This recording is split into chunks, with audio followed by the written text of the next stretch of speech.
and welcome to Eyewitness Report. I am Yomi Otaigbe. This week on the program, we'll be spotlighting issues surrounding the push for compensation following the demolition of homes and other structures at Ikota Resettlement scheme in Lagos State. The revitalization of the long-neglected Adiabo-Ikoneto road in Odukmane local government area of Cross River State also makes the list. It's a packed episode, so stay tuned. For the second time in about 4 years, residents and allottees of the Ikota Resettlement scheme in the Etiosa local government area of Lagos State are voicing their grievances over what they describe as the unlawful eviction and demolition of their homes by the Lagos State Ministry of Housing and Estate Developers. They allege that their properties are being destroyed for development purposes without adequate compensation. The demolition of houses and other structures in the Ikota Resettlement scheme commenced in 2022, but the origin of this process can be traced back to 2008.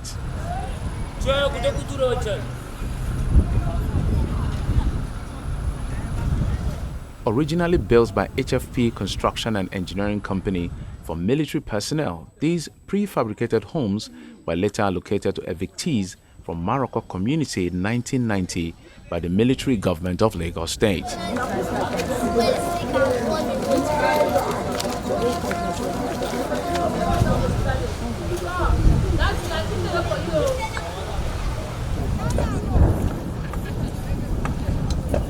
The Lagos State Ministry of Housing is reportedly executing the demolition in phases to prepare the land for the development of a new, more dignified housing estates, which are gradually taking shape.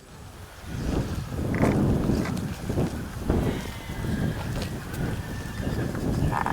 line and that line, that other one. Check it. That line. Oh yeah, we're building it. A 2022 report captured the reactions of angry allottees and residents during the initial demolition exercise.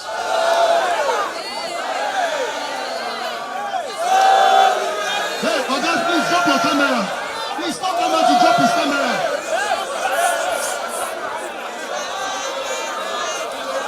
Amidst the ongoing eviction, some residents have refused to vacate their portions, rejecting any compensation that does not match their expectation.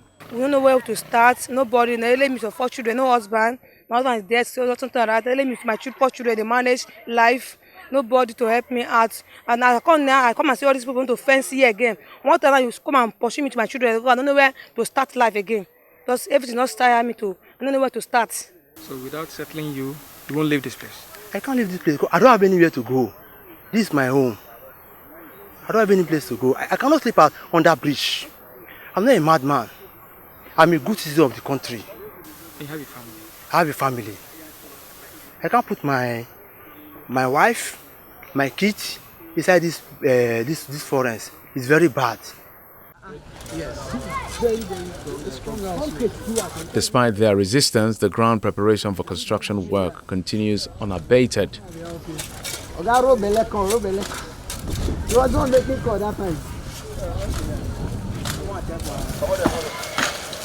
When Channels Television first visited, workers were erecting a perimeter fence to delineate the area designated for a phase of the new housing estate.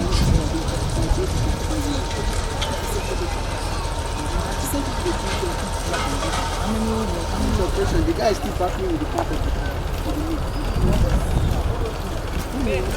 As we were coming, we saw the red car driving out. Residents who have now chosen to remain in the demolished area, as well as those currently unaffected, express increasing worry about their uncertain future.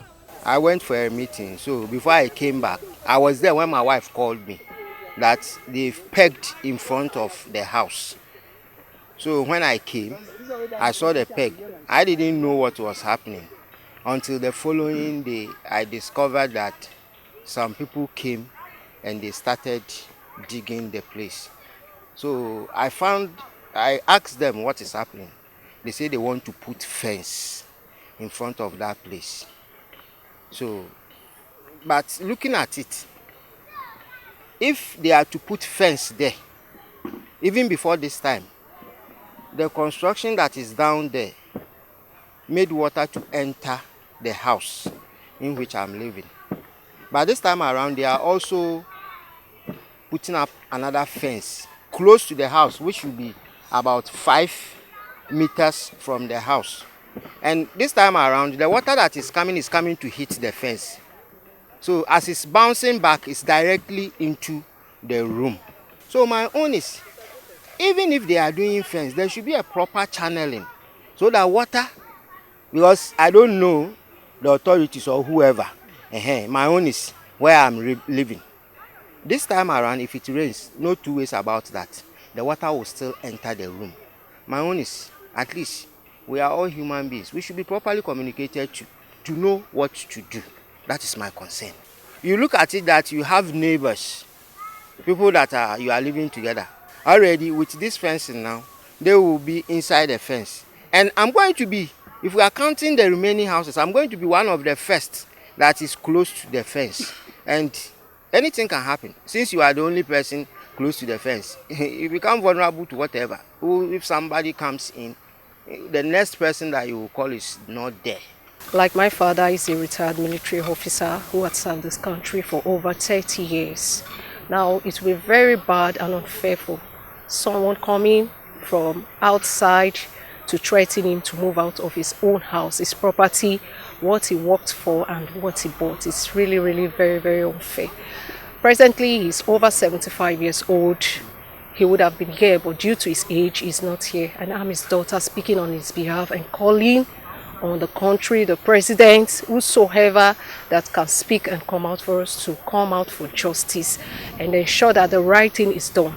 If really they would settle, there will be need for settlement, they should settle each and every one of us properly so that they can at least get something for themselves and get a better place to stay.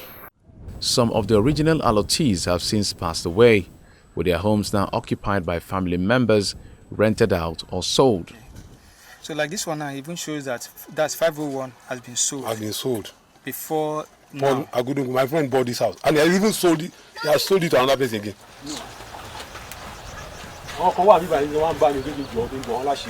While the state government has indicated that monetary compensation will be provided to those affected, several residents are alleging irregularities in the process, claiming that due process was not followed. This concern, along with inadequate compensation, is echoed by Joseph Jackson, who bought a unit from an original allottee.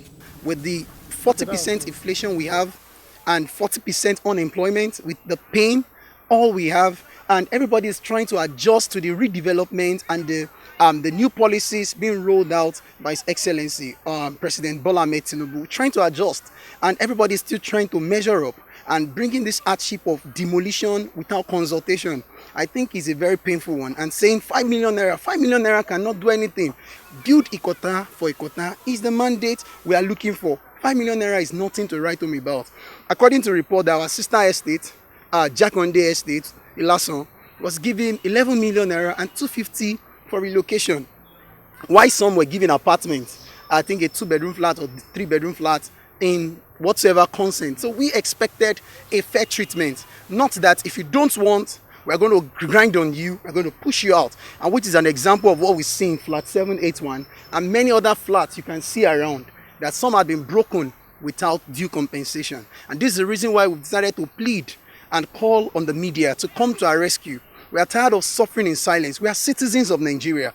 We are not people who are falling from the skies. This is our nationality. We are being treated like rats in our own homes. We are being treated in pains. And I think this injustice, this modern day land grabbing and pain infliction should stop.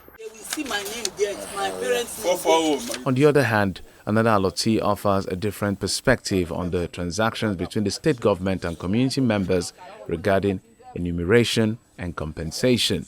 We had a meeting with the government too, and they agreed that those who own houses, the allottees, they give us money. Myself, my father's house, they're giving me money. The other house, though, they've not settled me for the other house because I bought on the house. Because there are categories of people here. Those who bought, those who inherited, and those who are the owners. But the real owners are very few because they are elderly people. Most of them have gone. So they gave us money. Myself, they gave me money. So how much were you giving for your father's house? I was giving 5 million. I was giving 5 million. But those who build illegal structures, they are giving them based on their structures. I giving them based on their structures. So, okay, were you comfortable with the amount given you for your father's house? Very comfortable. Because even if I want to sell the house, nobody can buy it for 1 million. Those who said they've not been compensated or they are not carried along, that's a blatant lie. Everybody was carried along. We had a meeting, and like I told you, we had a town hall meeting. Even the commissioner came at first. Even some of them, we even went to Alausa several times. We discussed. We had, in fact, if what they did here was what they did in Morocco, we will not suffer what we suffered in Morocco, because we were carried along. Everybody was asked to view their point, their opinion. A lot of people viewed their opinion. In fact, it was crowded environment. People talked, and the government heard from us. We also gave them feedback. Or after that, they came and they were doing enumerations of those houses, and they are paying them. So everybody were paid. Everybody were well compensated. Findings indicate that compensation amounts to 20 million naira for each building containing 4 units of 1 bedroom and parlor. In contrast, allottees at the neighboring Jakonde resettlement scheme received 11 million naira for 2 and 3 bedroom homes. Drag him on that so that you understand what he's doing. The demolition and compensation processes are being carried out in phases, with reports indicating that over 250 allottees have received compensation for their affected units. However, more than 700 allottees still residing in their homes appear to be in fear of sudden eviction. This reality is starkly evident for Mr. and Mrs. Odimuku, who have lived in the scheme since its inception. Government bring us here, and somebody that have money want to put us in problem. As we are here now, you see my husband is old. Is the money when he's working, the pension money small, we take it and build house for Morocco. And now he can't do anything. As you see us, you see how we sit down there, they look, and we don't have rest of mind. We can't sleep 5 minutes for a house. They have started, we go and meet them. They say they must do what they want to do. Nobody will stop them. That's why, as you see me here, we just sit down. Like this thing started this week again. Now, they want to fence there. And when they fence, you see, what are they used to take drivers now? When they build that place, the fence now, nowhere water we move again. The water will come here. All these places we will move now. And I don't even know where we move. How much are they renting house now? How much we have, and we are not working. 5 million is too small for us. If they come and tell us, see what they will give us a reasonable amount that what this place where we are staying, we can find somewhere to park. But now they're just forcing us to do anything. Yes, not let them give us apartment now. Even here we are staying now, this land is big. As they are building that side, they can take one side and build houses for us. Okay, let you people park, go here. Park, go here. If it's 20 flats, 20 people will go there, then can break that side, build another one. The people will go there, then build another one. Anybody who wants money can collect money, then compensate the person. Then go negotiate with the people. We are the landlord here, but we don't know what is happening. Or let's CDA people. CDA people is the people they employ to come and take care of the assets. And they are not doing, they are bargaining with the CDA here, doing what they are doing us. They are not living here. The CDA people, they are not living here. I don't know. I don't know how they manage to bargain with them. Attempts to obtain clarification from the Lagos State Ministry of Housing regarding the recent developments have been unsuccessful. Prior to filing this report, the Commissioner was reportedly unavailable for any comment.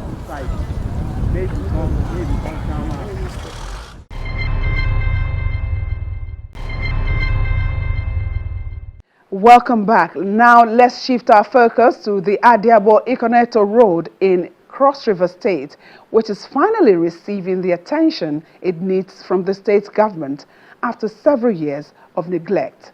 Let's see what's happening there. In the heart of Odukbani local government area, Cross River State, construction of the Adiabo-Ikoneto road is finally taking shape amidst the dense forest and challenging muddy terrains.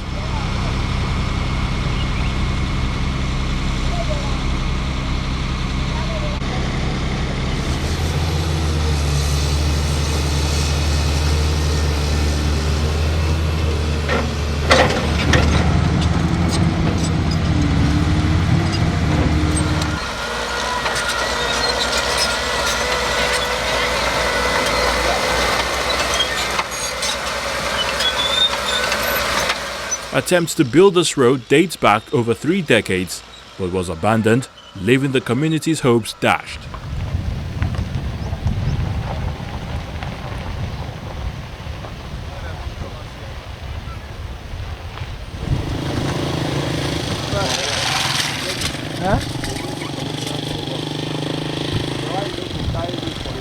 Even in its current deplorable state, residents rely on this road to connect neighboring communities and transport their farm produce.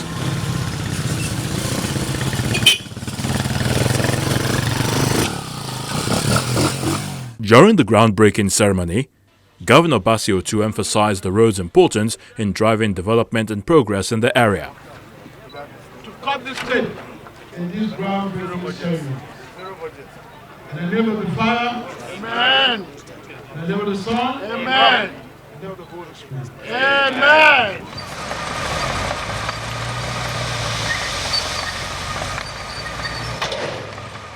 This road is going to bring development here. We know what infrastructure is to every community. We are trying to take it to all nooks and crannies in the state.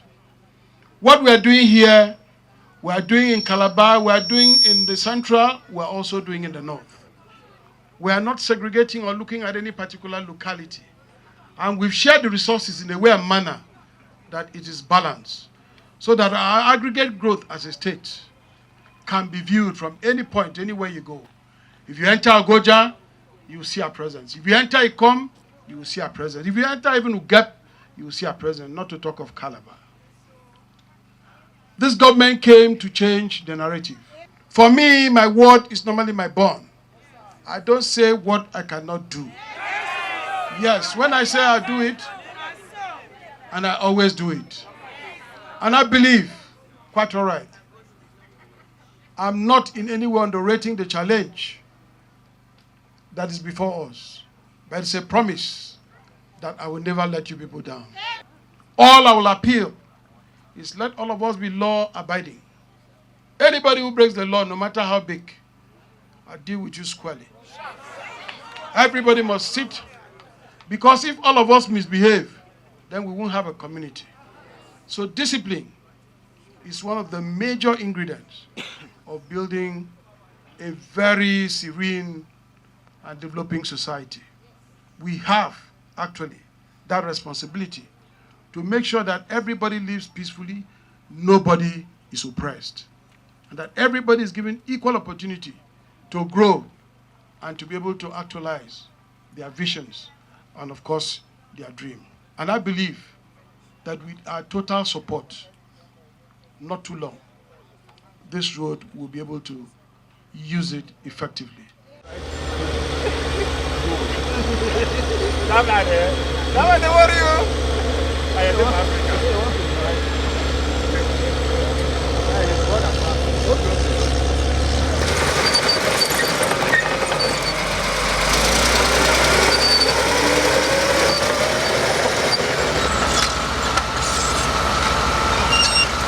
Members of the Cross River State House of Assembly, accompanied by officials from the Ministry of Works and Infrastructure, visit the site to assess the progress of the construction.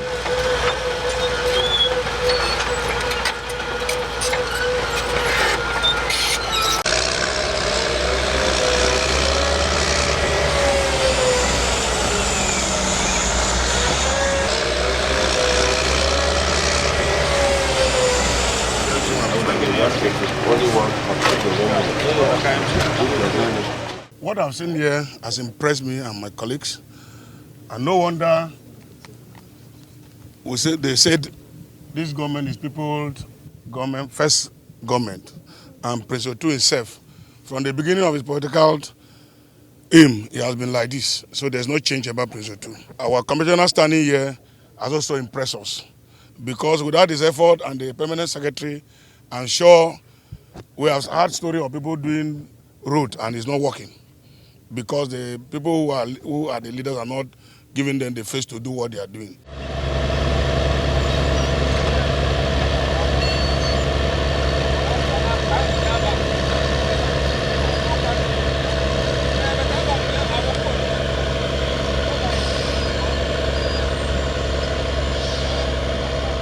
We can already see what's happening here, and the House is going to do a very strong memo seeking support for this road, so we do not have abandoned projects. We've come today, we've actually seen. If you check a country like Canada, they actually survive from what they have, which is the wood and the rest, and you can see we're in the thick of the forest. So immediately we could have all of that done. You're sure of accessibility of people moving on with their products. We also have cassava here.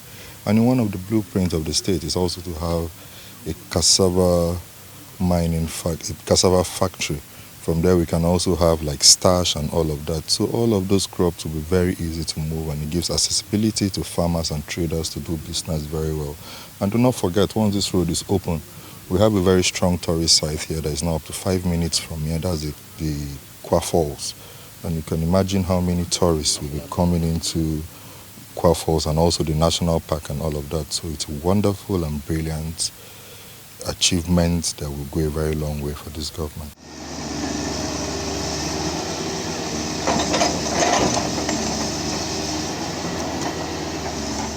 The stretch is 8.5 kilometers with a spur of 1.5 kilometers that was awarded sometime last year, about 1st July 2024. In just less than 6 months, we are so surprised to see the amount of work that has been done on this road. So we want to applaud His Excellency for this, the mind to have initiated this relevant project.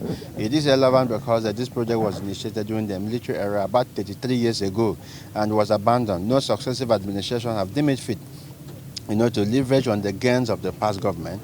But with this kind gesture, with this people mantra, that cares about the people, that thinks about the development of Cross River State, this project was initiated. And as I speak to you, this project have recorded about 45% to 50%.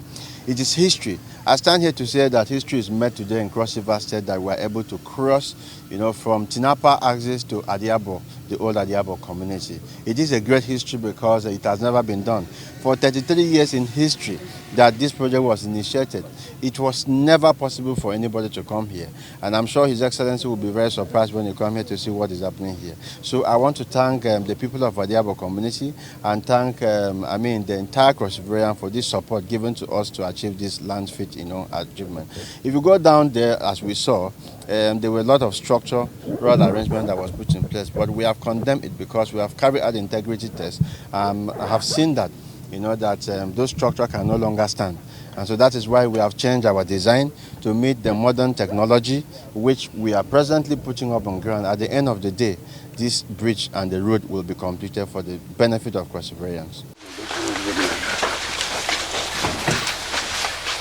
The contractor, Zenith Construction Limited, has assured the people that the project is on track for completion by the year 2026, promising adherence to job scope and specifications. Here, we are doing a cut to fill. The hill, it was higher than this. We are cutting and we are still going down. We will cut the material and we will fill it. The downside is a swampy area which we filled already with sand before we reach the bridge. We are doing the bridge. About quality, the material used is it should be lateritic according to specification, quality. So we will fill it and compact it. Then we are doing the piling now for the bridge. We will do the piling, then we will do the what we call pile cap.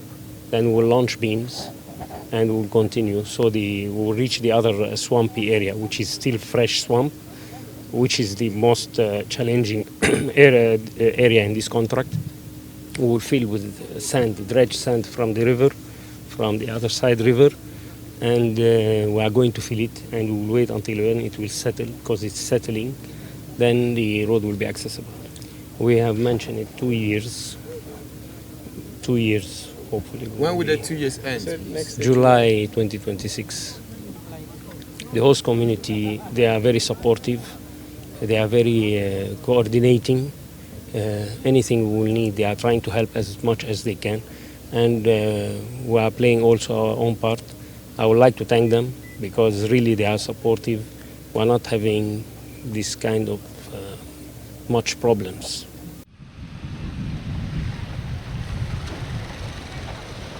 With this initiative, the residents of Adiabo-Ikoneto are hopeful for the completion of the road, which is expected to bring significant economic and social development to the communities.